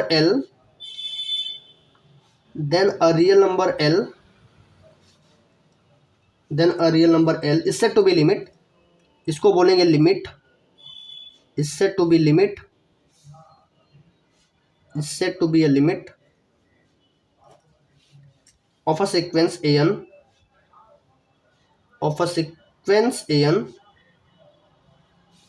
if every neighborhood of L contains infinitely many terms, यानी लिमिट पॉइंट तक की डिफिनेशन तो सेम ही है, कंटेंस इनफाइनाइटली मेनी टर्म्स, यही definition आपके पास लिमिट पॉइंट में भी थी। तो अभी तक तो वही चल रहा है कि ये जो एल है उसके नेबरहुड में क्या होना चाहिए, इनफाइनाइटली मेनी टर्म्स होना चाहिए। एंड जो एक्स्ट्रा यहाँ पे कंडीशन है वो ये कि limit point should be unique, बस यही डिफरेंस है, limit point should be unique, limit point यहाँ पे यूनिक होना चाहिए। यूनिक मतलब जैसे मान लीजिए ये आपके पास सीक्वेंसेस थी, ये एक एल है जिसको हम लिमिट बोलना चाह रहे हैं उस सीक्वेंसेस की, तो आप कोई भी नेबरहुड ले लो, चाहे छोटा नेबरहुड हो चाहे बड़ा नेबरहुड, मतलब कोई भी एनबीडी ले लो, कोई भी नेबरहुड ले लो, इसके नेबरहुड में क्या होना चाहिए, इनफाइनाइटली मेनी टर्म्स आने चाहिए। ठीक है, इनफाइनाइटली मेनी टर्म्स आने चाहिए, ये तो लिमिट पॉइंट भी कह रहा था। लेकिन एक्स्ट्रा ये क्या कह रहे हैं कि limit point should be unique, जो भी लिमिट पॉइंट होगा इसका वो यूनिक होना चाहिए, जो भी इसका लिमिट पॉइंट होगा वो क्या होना चाहिए, यूनिक होना चाहिए। यूनिक मतलब सिर्फ एक होना चाहिए। तो जिन जिन सीक्वेंसेस के पास एक लिमिट पॉइंट होंगी वो क्या होंगी, उनकी लिमिट एग्जिस्ट करेगी। ठीक है, उनकी लिमिट यहाँ पे एग्जिस्ट करेगी। तो नोट यहाँ से लिख लो। नोट लिखने का क्या है कि unique limit point, unique limit point का मतलब क्या है कि एक लिमिट पॉइंट होना चाहिए और यूनिक होना चाहिए। यूनिक लिमिट पॉइंट का मतलब ही होता है कि लिमिट एग्जिस्ट करेगी। ठीक, यूनिक लिमिट पॉइंट का मतलब क्या होता है कि उस सीक्वेंस की लिमिट एग्जिस्ट करेगी। जैसे sequence an is equal to 1/n, 1/n का लिमिट पॉइंट क्या था, 0, और 0 ही उसका बस एक बार लिमिट पॉइंट है, तो उसकी लिमिट भी क्या हो जाएगी, 0। ठीक, एग्जाम्पल के लिए फिर से 1/n ले रहा हूँ मैं। ठीक, एग्जाम्पल के लिए फिर से मैं 1/n ही ले लेता हूँ, और 1/n की जो लिमिट पॉइंट आ रहा था वो क्या आ रहा था, 0 आ रहा था। अभी हम लोगों ने देखा ही है, इसकी लिमिट पॉइंट आया 0, और इसका सिर्फ एक ही मात्र लिमिट पॉइंट आया है वो कि यूनिक है, 0 है, तो इसकी जो लिमिट भी हो जाएगी वो क्या हो जाएगी, 0 हो जाएगी। इस सीक्वेंस की लिमिट क्या हो जाएगी, 0। ठीक है, अगर एक एग्जाम्पल में ऐसा लूँ, an is equal to n, अगर आप इस सीक्वेंस को बनाओगे तो क्या होगा, 1 2 3 4 5 6, ये सीक्वेंस इनफाइनाइटली मेनी टर्म्स तक चलती जा रही हैं। और इस सीक्वेंस में अगर आप हर एक टर्म्स देखो, ये 1 है, 2 है, 3 है, 4 है, अगर आप इसकी लिमिट भी निकालोगे तो इनफाइनाइट आएगी। ठीक है, limit n tending to infinity an is equal to limit n tending to infinity n, infinite. इसकी तो लिमिट पॉइंट ही एग्जिस्ट नहीं करेगा, तो इसका लिमिट भी क्या करेगा, एग्जिस्ट नहीं करेगा। Limit does not exist, limit does not exist. ठीक, क्योंकि इसकी लिमिट इनफाइनाइट आ रही, तो इसका कोई लिमिट पॉइंट नहीं है, तो इसका कोई लिमिट एग्जिस्ट भी नहीं करेगा। ठीक है, तो लिमिट पॉइंट भी नहीं है तो लिमिट भी नहीं होगा, इस बात का भी ध्यान देना।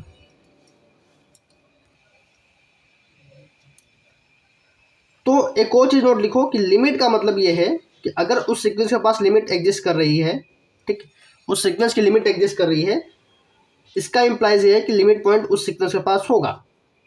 ठीक, उस सीक्वेंस के पास लिमिट पॉइंट होगा। ठीक, और लिमिट पॉइंट क्या होगा, जो उसकी लिमिट होगी, क्योंकि लिमिट तभी एग्जिस्ट करेगी जब क्या होगा, यूनिक लिमिट पॉइंट होगा। तो अगर लिमिट एग्जिस्ट कर रही है तो मतलब लिमिट पॉइंट होगा और यूनिक होगा, और वही होगा जो लिमिट होगा। ठीक है, लेकिन इसका कन्वर्स की बात करें तो but converse does not true, but converse need not be true. Converse को हम इस तरीके से दिखाते हैं, converse need not be true. तो नीड नॉट बी ट्रू है तो काट देंगे, नीड नॉट बी ट्रू। कैसे, मान लेते हैं कोई सीक्वेंस है जिसके पास 2 लिमिट पॉइंट है, तो मैंने आपको पहले ही बता दिया है कि एक से ज़्यादा लिमिट पॉइंट होंगे, हो सकते हैं, एक से ज़्यादा लिमिट पॉइंट तो हो ही सकते हैं, बताया है, एग्जांपल बताया है मैंने। लेकिन अगर एक से ज़्यादा लिमिट पॉइंट हो गए तो यूनिक लिमिट पॉइंट नहीं होगा, अलग अलग लिमिट पॉइंट आ जाएंगे। ठीक, अलग अलग लिमिट पॉइंट होने के चक्कर में क्या हो जाएगा, उसकी लिमिट एग्जिस्ट नहीं करेगी, इसलिए कन्वर्स एग्जिस्ट नहीं करेगी। ठीक, तो डबल इंप्लाइज कब आएगा, जब यूनिक लिमिट पॉइंट होगा। ठीक है, unique limit point double implies limit. Unique limit point होगा तो लिमिट एग्जिस्ट करेगा, और लिमिट एग्जिस्ट करेगा मतलब यूनिक लिमिट पॉइंट होगा, तो ये हमेशा ट्रू होगा। तो ये आपको ध्यान देना है। क्लियर है, तो हमने आपको लिमिट पढ़ा दिया, लिमिट पॉइंट पढ़ा दिया। अब आते हैं आखिरी सेगमेंट पे, दैट इज और कन्वर्जेंट ऑफ सीक्वेंस या कन्वर्जेंस ऑफ अ सीक्वेंस। आखिर सीक्वेंस को हम कन्वर्जेंट कब बोलेंगे, तो कन्वर्जेंस ऑफ अ सीक्वेंस। तो अब ये आखिरी पड़ाव है आपके इस पूरे वन शॉट का। अच्छा, रही बात टेस्ट की, तो अगर देखते हैं टेस्ट के लिए थोड़ा सा और हमारे पास टाइम बच जाएगा तो हम टेस्ट भी आपको बताएंगे कि क्या क्या टेस्ट लगते हैं सीक्वेंसेस में, वरना अभी के लिए आपके लिए इतना काफ़ी है उस यूनिट पे आगे बढ़ने से। ठीक, और उससे भी पहले हमारे को पढ़ाना होगा कि जो आपका जो सेमेस्टर 3 का पोर्शन था अभी जो मैंने बताया, वो आपके लिए इंपॉर्टेंट है, तो पहले वो पढ़ाएंगे, फिर आपका सेमेस्टर 4 स्टार्ट करेंगे। कन्वर्जेंस ऑफ अ सीक्वेंस क्या है कि अ सीक्वेंस an फिर से मैं सिंबल का बना रहा हूँ, एक्चुअली यही सिंबल यूज होता है तो हम यही सिंबल लेके चलेंगे। अ सीक्वेंस ए एन, वरना ये वाला भी बना सकते हैं इस टाइप का। A sequence A n is said to be convergent. इसकी जो मैथमेटिकल डेफिनेशन है वो क्या है, जो बुक में देखने को मिलेगी, is said to be convergent. A sequence A n is said to be convergent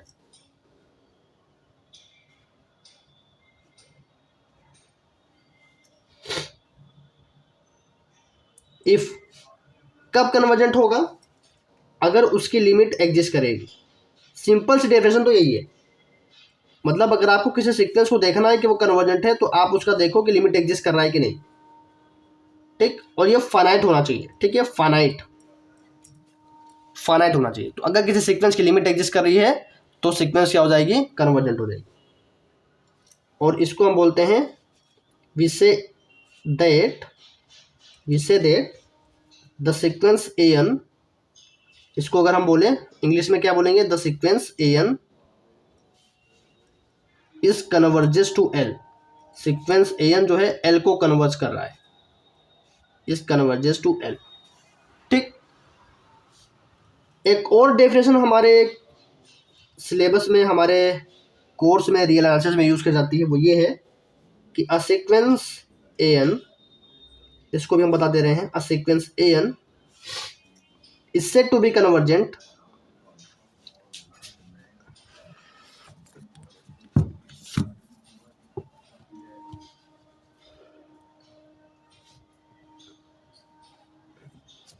and converges to a real number L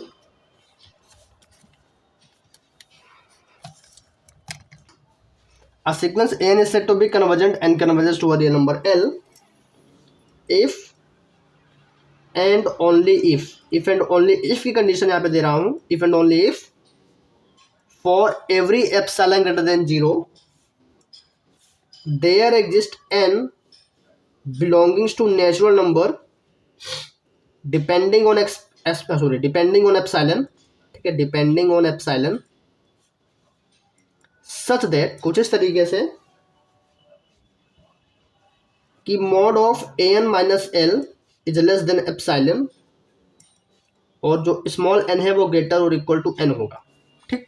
small N है जो आपका ग्रेटर और इक्वल टू कैपिटल एन होगा, और एन आपका नेचुरल नंबर से आ रहा है जो कि एप्सिलॉन पे। तो एक ये वाला डेफिनेशन है, ठीक, ये एक ये वाला डेफिनेशन है। और एक सिंपल से अगर आपको पता करना है कि सीक्वेंस कन्वर्जेंट है तो उसकी लिमिट फाइनाइट होनी चाहिए और एग्जिस्ट करनी चाहिए, ठीक। बाकी बहुत कुछ है बताने के लिए, देखो बहुत कुछ है।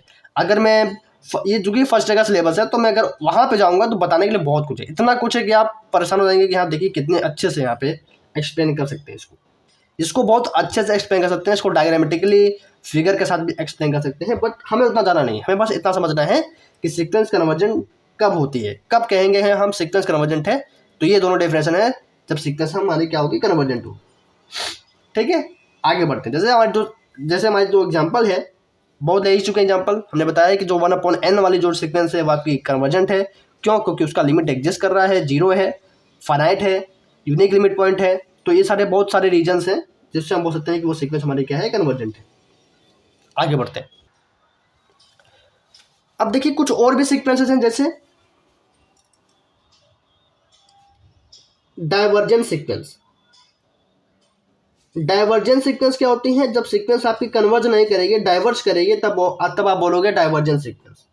तो ये आपकी कन्वर्जेंट नहीं होती, ये जो सीक्वेंसेस हैं वो आपकी कन्वर्जेंट कभी नहीं होती। और डाइवर्जेंट सीक्वेंस भी फर्दर 2 पार्ट में डिवाइडेड है, मतलब डाइवर्जेस टू, एक होता है डाइवर्जेस टू प्लस इन्फिनिटी को डाइवर्स करेगी, और एक होता है डाइवर्जेस टू माइनस इन्फिनिटी, ठीक। तो एक ये ऐसी सीक्वेंस है जो आपकी क्या होती है, डाइवर्जेंट होती है, ठीक। एग्जांपल्स बहुत हैं, जैसे एग्जांपल आपकी n है, ये वाली सीक्वेंस आपकी डाइवर्स कर रही है। 1 ये इन्फिनिटी को डाइवर्स कर रही है, कैसे? 1 2 3 4 5 ये प्लस इन्फिनिटी तक जाएगी और ये प्लस इन्फिनिटी को डाइवर्स करेगी। ये सीक्वेंस आपकी कभी कन्वर्जेंट नहीं हो सकती क्योंकि इसकी लिमिट भी एग्जिस्ट नहीं कर रही है, that's why it is not convergent. ऐसे ही आप n स्क्वायर बोल सकते हैं, n स्क्वायर मतलब 1 और 2 का स्क्वायर, 3 का स्क्वायर, 4 का स्क्वायर, अगेन ये प्लस इन्फिनिटी को डाइवर्स करेगी। अगर माइनस इन्फिनिटी का एग्जांपल लेना है तो क्या लोगे, माइनस का n ले लो, ये माइनस इन्फिनिटी को डाइवर्स करेगी। माइनस का n स्क्वायर ले लो, ये माइनस इन्फिनिटी की ओर डाइवर्स करेगी। तो बहुत सारे एग्जाम्पल्स हैं, बहुत सारे एग्जाम्पल्स। आप एग्जाम्पल्स बना सकते हो, ठीक, आप एग्जाम्पल बना सकते हो। अगर और अजीब सा बनाना है तो जैसे मान लीजिए बना लीजिए माइनस का 3 की पावर n, माइनस का 3 की पावर n भी माइनस इन्फिनिटी की ओर क्या कर रहा है, डाइवर्स कर रहा है।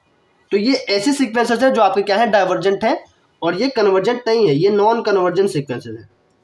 ये क्या है, नॉन कन्वर्जेंट सीक्वेंसेस है। तो मैंने शॉर्ट में आपको यहाँ पे डाइवर्जेंट सीक्वेंस भी बता दिया है, ठीक। हालांकि हमारे सिलेबस में सीक्वेंसेस का जिक्र ज़्यादा होता है, पर ठीक है, डाइवर्जेंट भी आप लगे हाथ समझ लीजिए। ऐसे ही जैसे डाइवर्जेंट होता है, ऐसे ही एक और होता है ऑस्किलेटरी। ऑस्किलेटरी भी देख लीजिए। एक होता है ऑस्किलेटरी सीक्वेंस। ऑस्किलेटरी सीक्वेंस भी क्या होती हैं, कन्वर्जेंट नहीं होती हैं। ऑस्किलेटरी सीक्वेंसेस भी क्या होती हैं, कन्वर्जेंट नहीं होती हैं। कन्वर्जेंट इन द सेंस इनका भी लिमिट क्या करेगा, एग्जिस्ट नहीं करेगा, ठीक, इनका यूनिक लिमिट एग्जिस्ट नहीं करेगा। तो ऑस्किलेटरी सीक्वेंस क्या होंगी, if it is neither sorry if it is neither converges nor diverges, ना तो ये कन्वर्ज ही कर रही है, ना तो ये डाइवर्ज ही कर रही है। If it is neither converges nor diverges then the sequences are known as क्या, ऑस्किलेटरी सीक्वेंसेस, ठीक। तो ऐसे सीक्वेंसेस जो आपकी ना तो कन्वर्ज ही कर रही हैं, ना तो डाइवर्ज ही कर रही हैं, ऐसे सीक्वेंसेस को हम बोलेंगे ऑस्किलेटरी सीक्वेंसेस। ऑस्किलेटरी सीक्वेंसेस आप मान लीजिए क्या लेंगे, जैसे मान लीजिए मैंने आपको एग्जांपल बताया दिया, सबका बता देते हैं, क्योंकि हमने आपको डाइवर्जन का भी बताया है, कन्वर्जन का भी बताया, तो ऑस्किलेटरी का भी लिख लीजिए। मान लीजिए आपने लिया एक सीक्वेंस कुछ इस टाइप का, 1 ले लिया, फिर -1 ले लिया, फिर 1 ले लिया, फिर -1 ले लिया, फिर 1 ले लिया, फिर -1 ले लिया, समझ रहे हैं। तो ये बेसिकली क्या है, this is basically nothing but this is -1 की पावर n, ठीक, ये -1 की पावर n है। ऐसी सीक्वेंस आपकी क्या होती हैं, ऑस्किलेटरी सीक्वेंस होती हैं, क्योंकि इसका आप देखोगे तो इसका जो लिमिट पॉइंट आ रहा है वो 1 से ज़्यादा आ रहा है। इसका लिमिट पॉइंट 1 भी है, इसका लिमिट पॉइंट -1 भी है। तो 1 से ज़्यादा लिमिट पॉइंट होने का मतलब है क्या है कि यूनिक लिमिट एग्जिस्ट नहीं करेगी। यूनिक लिमिट एग्जिस्ट नहीं करेगी तो क्या होगी आपकी यूनिक लिमिट एग्जिस्ट नहीं करेगी मतलब कन्वर्जेंट नहीं होगी, कन्वर्जेंट नहीं होगी, और ये आपकी डाइवर्जेंट भी नहीं है, ना तो ये माइनस इन्फिनिटी को डाइवर्स करी, ना तो ये प्लस इन्फिनिटी को डाइवर्स करी। तो ये आपकी ऑस्किलेट कर रही है बिटवीन 1 एंड -1।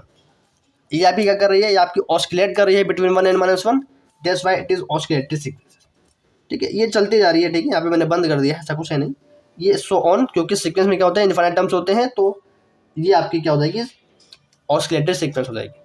तो इतना था बेसिक, ठीक, इतना था बेसिक, लेकिन मैं आपको थोड़ा सा और कुछ बताना चाहूँगा इसमें, इसके सीक्वेंस के बारे में, तो उसको भी आप यहाँ पे देख लो। अब इसमें जो सबसे इंपॉर्टेंट चीज़ है वो आपकी है कॉची सीक्वेंस, जो आपकी लगातार यूज होगी। तो कॉची सीक्वेंसेस को भी लगे हाथ समझ लेते हैं, इतना सब कुछ पढ़ ही रहे हैं, तो आखिरी इंपॉर्टेंट टॉपिक हमारा कॉची सीक्वेंस ही है, इसको क्यों छोड़े। तो इसकी फटाफट डेफिनेशन लिख लो पहले। अ sequence an is called a Cauchy sequence. इस सीक्वेंस को हम कॉची सीक्वेंस का बोलेंगे, इसकी भी एक कंडीशन है। इस सीक्वेंस को बोलेंगे Cauchy sequence if for every epsilon greater than 0 there exist n belongings to natural number depending on epsilon, ठीक है, depending on epsilon such that mod of an minus am is less than epsilon. और आपके जो m और n है, जो m और n है वो ग्रेटर देन n है, ठीक, ये वाले n से बड़े हैं। मतलब आप इन सीक्वेंसेस की कोई दो टर्म्स लीजिए, an और am तो इसकी टर्म्स आएंगी, तो मैंने इनकी दो टर्म्स ली an और am, इनका जो डिफरेंस है वो बहुत छोटा होना चाहिए, इनका जो डिफरेंस है वो बहुत छोटा होना चाहिए। तो ऐसे सीक्वेंसेस क्या होंगे, कॉची सीक्वेंसेस होंगे। इसको कुछ इस तरीके से भी किताबों में लिखते हैं, an+1 माइनस an, ठीक है, n+1 टर्म और n टर्म, इन दोनों का डिफरेंस क्या हो, स्मॉल हो, ठीक, जहाँ पे n आपका होगा n से बड़ा। और कहीं कहीं पे ऐसा भी लिखते हैं कि modulus of an+p minus an is less than epsilon. और यहाँ पे n आपका तो n से बड़ा है ही है, लेकिन p क्या है, ग्रेटर देन 0 है। p क्या है, ग्रेटर देन 0 है, मतलब p 0 नहीं हो सकता है। p 0 हो गया तो an माइनस an 0 हो जाएगा, तो p हमेशा 0 से बड़ा लेना है, मतलब 1 ले सकते हैं, 1 लेंगे तो यही वाला हो जाएगा। 2 लेंगे तो an + 2 - an हो जाएगा। तो आप ऐसा यहाँ पे ले सकते हो। मतलब किन्हीं दो टर्म्स आप किन्हीं मतलब जो सीक्वेंस आपके an है आप उसके 2 टर्म्स लीजिए, उन दोनों टर्म का डिफरेंस बहुत छोटा होना चाहिए, बहुत छोटा होना चाहिए। यहाँ पे लेस देन एप्सिलॉन है और एप्सिलॉन ऑलरेडी क्या होता है, एक बहुत छोटा नंबर होता है, ठीक है, तो बहुत छोटा होना चाहिए। So this is a Cauchy sequence. So this is all about Cauchy sequences. अब कुछ इंपॉर्टेंट चीज़ें जो कॉची सीक्वेंसेस से जुड़ी हैं, दैट इज कुछ थ्योरम्स हैं यहाँ पे जो काम आती हैं सीक्वेंसेस से रिलेटेड। उसमें से पहली थ्योरम है, अगेन इस थ्योरम का हम यहाँ पे प्रूफ नहीं करवाएंगे क्योंकि ये सीक्वेंसेस से क्लास नहीं चल रही है या फर्स्ट ईयर की क्लास नहीं है, तो बस आप इस थ्योरम को समझिए, इस थ्योरम को जानिए कि हाँ ऐसा होता है, ठीक है। पहली थ्योरम ये है कि एवरी कन्वर्जेंट सीक्वेंस, क्या बोल रहे हैं कि एवरी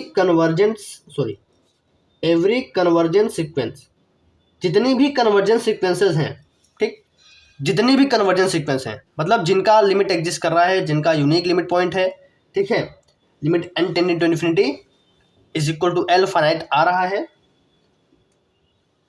वो क्या होंगी, वो कॉची सीक्वेंसेस होंगी। तो हर एक कन्वर्जेंट सीक्वेंस क्या होगी, अपने आप में एक कॉची सीक्वेंस होगी।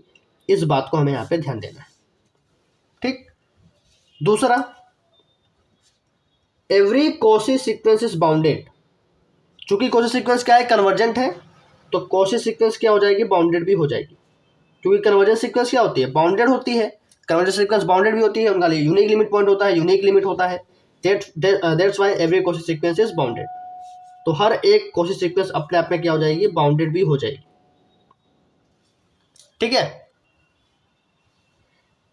और अच्छा, इन सब का प्रूफ भी है, तो प्रूफ अगेन हम नहीं करेंगे क्योंकि अभी हमारे लिए प्रूफ इंपॉर्टेंट नहीं है। इन सब चीज़ों को एक बार फिर से रिवाइज करना इंपॉर्टेंट है। तीसरा ये है कि द सीक्वेंस an, अगर हम एक सीक्वेंस an लें तो ये सीक्वेंस तभी और तभी कन्वर्ज करेगी, sequence converges, the sequence an converges if and only if की कंडीशन है, ये तभी और तभी कन्वर्ज करेगी जब an क्या होगी, आपकी कॉची सीक्वेंस होगी। जब an क्या होगी, कॉची सीक्वेंस होगी। यानी हर एक कॉची सीक्वेंस क्या होती है, कन्वर्जेंट होती ही है। मतलब अगर कन्वर्जेंट सीक्वेंस है तो कॉची सीक्वेंस होना ही होना चाहिए, और कॉची सीक्वेंस है तो कन्वर्जेंट होना ही होना चाहिए। मतलब ये आपका जो है कन्वर्स भी इसका ट्रू है। The sequence an converges if and only if an is a Cauchy sequence. और यही आपका क्या होता है, इसी को हम बेसिकली शॉर्ट में बोले तो इसी को बोलते हैं कॉचीज क्राइटेरिया, ठीक है। शॉर्ट में अगर हम लोग बात करें, ठीक है, शॉर्ट में अगर हम लोग बात करें तो इसी को बोलते हैं कॉचीज क्राइटेरिया। क्या, Cauchy's criteria. This is all about Cauchy's criteria. Now मैंने यहाँ पे आपको एक चीज़ दिखाई थी या एक नोट लिखवाया था, let's me check it out. वो एक इम्पोर्टेंट नोट था, कहाँ पे लिखवाया है, एक मिनट। हाँ, ये एक मैंने नोट लिखवाया था कि every bounded sequence has at least one limit point. मैंने बताया था कि जितने भी बाउंडेड सीक्वेंसेस होंगी उनके पास कम से कम क्या होगा, एक लिमिट पॉइंट होगा ही होगा। बेसिकली ये एक थ्योरम होती है और इसी को हम लोग आगे जाके बोलते हैं बोल जानो वार्स्ट्रास थ्योरम। बोल जानो वार्स्ट्रास थ्योरम, तो इसका एक नाम होता है बोल जानो वार्स्ट्रास थ्योरम, क्योंकि इसको बोल जानो और वार्स्ट्रास ने दिया था तो उन्हीं का नाम पर है। दिस इज बोल जानो वार्स्ट्रास थ्योरम। क्या कहती है कि हर एक बाउंडेड सीक्वेंस के पास क्या होगा, एटलीस्ट वन लिमिट पॉइंट होगा, ठीक है। अब जैसे मान लीजिए, कहाँ तक बता दिया मैंने, कौन से सीक्वेंस पढ़ा रहा था, ठीक है। तो वो जो 3 इंपॉर्टेंट थ्योरम मैंने करवाई हैं वो आपको पता होने चाहिए कौन से सीक्वेंस से रिलेटेड। अब कुछ और इंपॉर्टेंट यहाँ पे फॉर्मूला और कुछ और इंपॉर्टेंट थ्योरम है लिमिट पे, कि अगर आपको सीक्वेंसेस की लिमिट देखनी है तो आप कैसे देखेंगे। तो इसमें पहला आता है Cauchy's first theorem of limit. Cauchy एक साइंटिस्ट है, ठीक है, कॉशी थे साइंटिस्ट बोल लीजिए या मैथमेटिशियन बोल लीजिए। तो इनका पूरा नाम था अगस्टीन लुइस कॉशी, ठीक है। आप जब इंटरनेट पर डालेंगे तो आएगा अगस्टीन लुइस कॉशी। इन्होंने ही कॉशी थ्योरम दी थी, कॉशी सीक्वेंसेस भी इन्हीं की है। तो इन्होंने पहली थ्योरम लिमिट पे दी, इन्होंने बेसिकली 2 थ्योरम दी, Cauchy's first theorem, Cauchy's second theorem. तो पहले थ्योरम में इन्होंने क्या बोला, Cauchy's first theorem of a limit.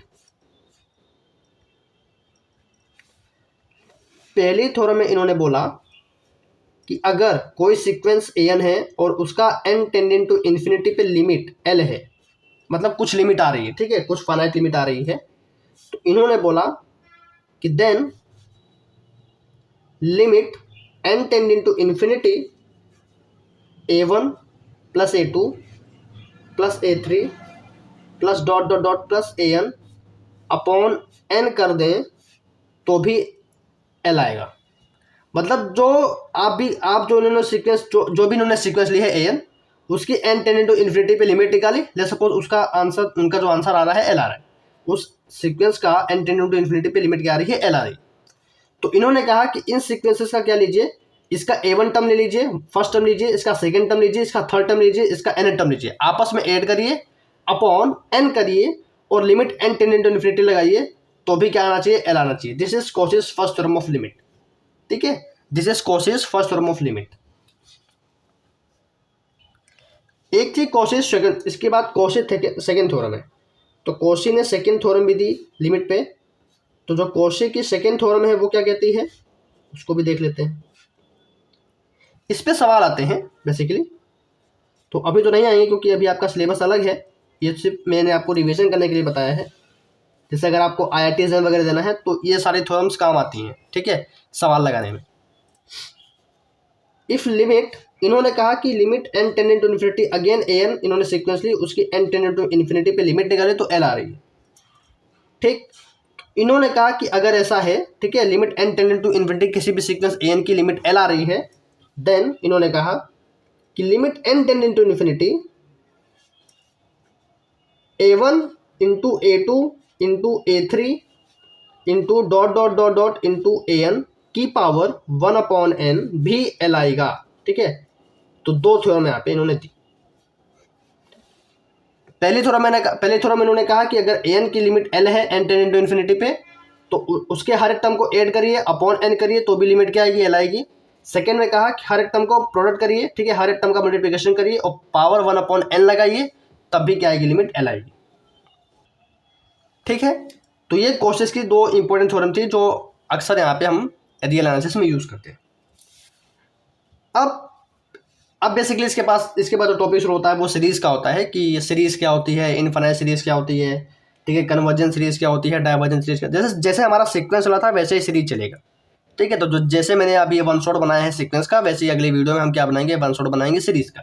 तो वहाँ पे जितना भी सीरीज आप लोगों ने फर्स्ट ईयर सेकंड ईयर में पढ़ रखा है उसको यहाँ पे रिवाइज करवाएंगे, और फिर जो आपका अभी जो सिलेबस में है वो बताएंगे, ठीक है। और जो यूनिट 1 है वहाँ से स्टार्ट करेंगे, फिर यूनिट 1 पढ़ेंगे, यूनिट 2 पढ़ेंगे, देन यूनिट 3 पढ़ेंगे, फिर ऐसे ही यहाँ पे हमारा सिलेबस खत्म होगा। तो सीरीज से पहले कुछ और टॉपिक हैं, जैसे बता देते हैं, ठीक है।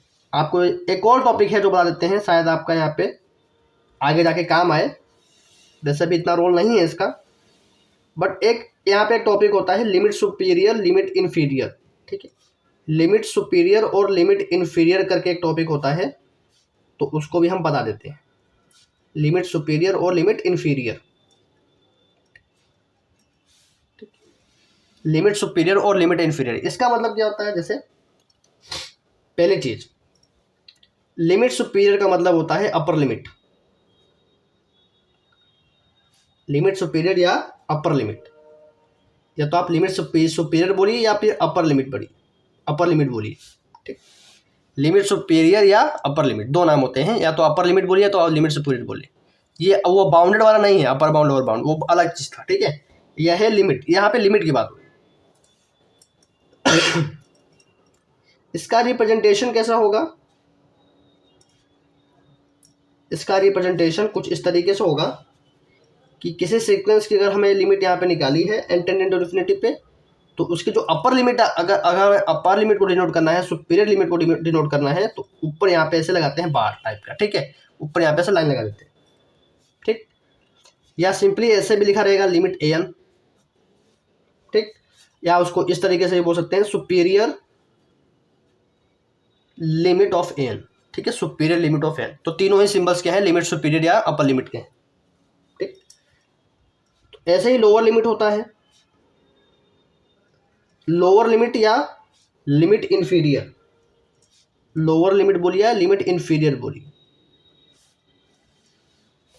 इसका रिप्रेजेंटेशन बस नीचे आ जाएगा, मतलब नीचे बार लग जाएगा। रिप्रेजेंटेशन कैसा होगा इसका, इसका रिप्रेजेंटेशन होगा limit n tending to infinity, नीचे बार लग जाएगा an, या लिमिट an या इन्फीरियर लिमिट an।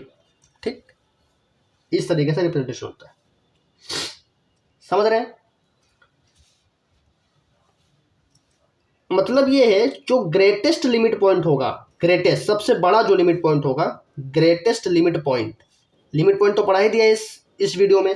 तो जो ग्रेटेस्ट लिमिट पॉइंट होगा, जैसे मैंने एक सीक्वेंस लिया था जिसका लिमिट पॉइंट 1 आ रहा था, -1 आ रहा था, तो इसका जो ग्रेटेस्ट लिमिट पॉइंट क्या है 1, लोवेस्ट लिमिट पॉइंट क्या है -1, तो वही चीज़ है। ठीक है, तो जो इसका ग्रेटेस्ट लिमिट पॉइंट होगा वही आपका क्या होगा, लिमिट सुपीरियर होगा। ग्रेटेस्ट है तो limit superior, greatest limit point is limit superior.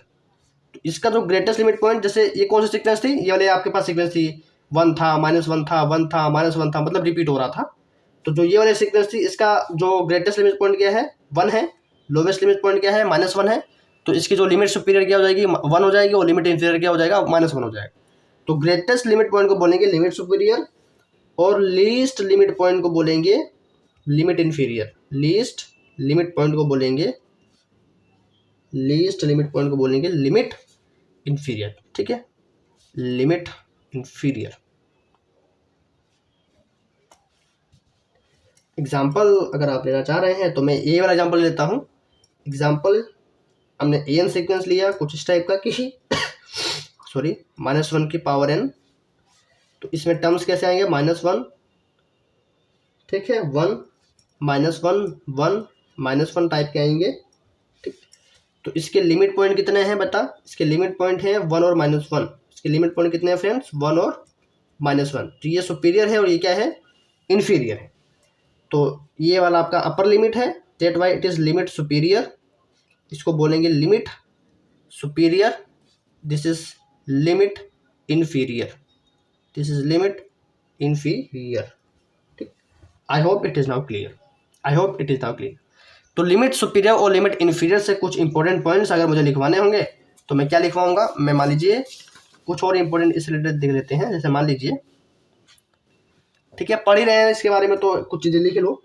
जैसे नोट यहाँ पे आता है, कुछ नोट करने लायक है इसमें भी, कि जैसे मान लीजिए एक सीक्वेंस की लिमिट l है, limit n tending to infinity किसी सीक्वेंस की क्या है l है, तो देन इस सीक्वेंस की जो सुपीरियर लिमिट होगी वो बराबर होगी इस सीक्वेंस की जो इन्फीरियर लिमिट होगी। ठीक, अगर किसी सीक्वेंस की लिमिट l है, मतलब एक ही लिमिट है, तो लिमिट सुपीरियर और लिमिट इन्फीरियर एक ही होंगी, जाहिर सी बात है। ठीक, क्योंकि एक ही लिमिट आ रही है। दूसरा नोट करने लायक क्या है कि मान लीजिए कि if limit n tending to infinity किसी सीक्वेंस an की इनफाइनाइट है, ठीक है, इस सीक्वेंस की जो लिमिट आ रही है वो इनफाइनाइट आ रही है, तो जो इसकी सुपीरियर लिमिट आएगी वो क्या आएगी, वो भी इनफाइनाइट आएगी, और जो इसकी इन्फीरियर लिमिट क्या आएगी वो भी इनफाइनाइट आएगी, क्योंकि लिमिट इनफाइनाइट आ रही है, एग्जिस्ट भी नहीं कर रही है, तो दोनों ही क्या हो जाएंगे इनफाइनाइट हो जाएंगे। और तीसरा क्या है कि अगर सॉरी अगर limit n tending to infinity an minus infinite है तो फिर क्या हो जाएगा,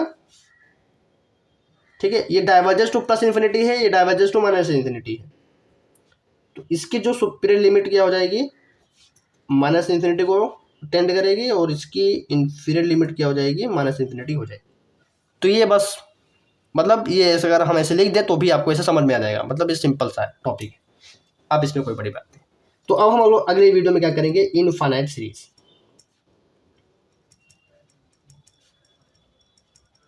ठीक, इस पूरे वीडियो में क्या रहा था, बेसिक ऑफ सीक्वेंस, हमने इनफाइनाइट सीक्वेंसेस को पढ़ा अच्छे से, सारे रिजल्ट्स देखिए जो जो सीक्वेंसेस में हमारे यूज होते हैं और जो हमारे काम आ सकते हैं। अब अगले वीडियो में देखेंगे इनफाइनाइट सीरीज पे बेसिक, उसका पूरा बेसिक पढ़ेंगे, सब कुछ देख लेंगे, क्या क्या कब हम किसी सीरीज को कन्वर्जेंट बोलेंगे, हम कब किसी सीरीज को डाइवर्जेंट बोलेंगे, सब कुछ अगले वीडियो में देखेंगे। उसके बाद हम धीरे धीरे आगे बढ़ेंगे। ठीक है, तो आप बताइएगा कि आपको ये लेक्चर कैसा पसंद में आया। हालांकि ये लंबा हो गया, ठीक है, ये लेक्चर थोड़ा लंबा हो गया है, बट आप लोग प्लीज़ कमेंट करिएगा क्योंकि आप लोगों ने बोला था कि वन शॉट बनाइए, तो हमने बना दिया है। अब आप बताएंगे कि कैसा लगा आपको, ठीक है। थोड़ी तबीयत डाउन थी बट कोई बात नहीं, हम यहाँ पे मेहनत कर रहे हैं, तो आप लोग भी मेहनत करते रहिए, पढ़ते रहिए, ठीक है। All the best for your exams, क्योंकि अब एग्जाम्स भी आने वाले होंगे। Okay, good bye.